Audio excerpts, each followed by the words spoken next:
Roe v. Wade is known as one of the most famous Supreme Court cases, and it all started with a woman named Norma Corvée under the pseudonym Jane Roe. Jane Roe sought for an abortion in the state of Texas, where it was illegal to perform or have an abortion unless it was to save the mother's life.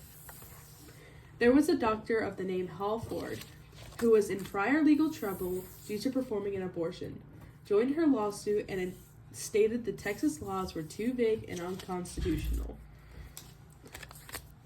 While the case of Roe v. Wade was going through the levels of government, A total of 42 briefs were filed in support of a woman's right to choose an abortion. The court's deliberation included the issuance of a writ of certiorari, which is in order to a lower court to provide case information for review.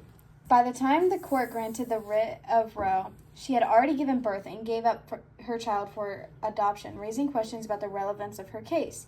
Even so, the court proceeded with the review, signaling the case has broader implications.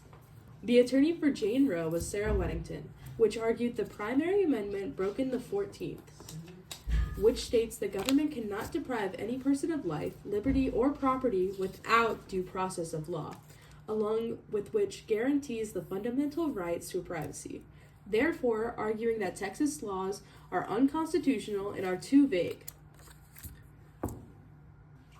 On the other hand, the representative for Henry Wade, Robert C. Flowers, argued in the 14th Amendment it does not involve abortion or women's reproductive rights. Rather, it was intended to protect the equal treatment of anyone of any race or gender. Reproductive rights.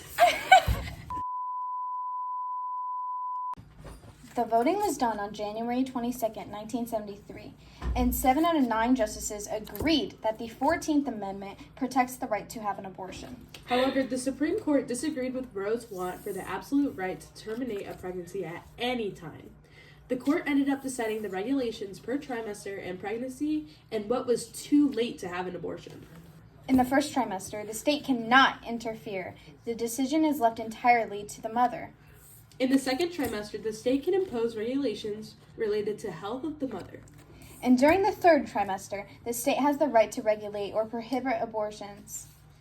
After the case, Justice William Douglas came out and stated he believed that protecting abortion rights under the 9th Amendment would have been more understandable.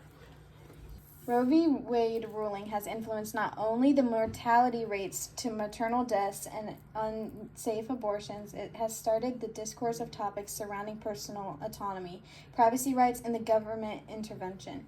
The foundational principles established in this case remain crucial in today's debates and legal challenges. This would later be overturned in 2022 with the case Dobbs v. Jackson Women's Health Organization.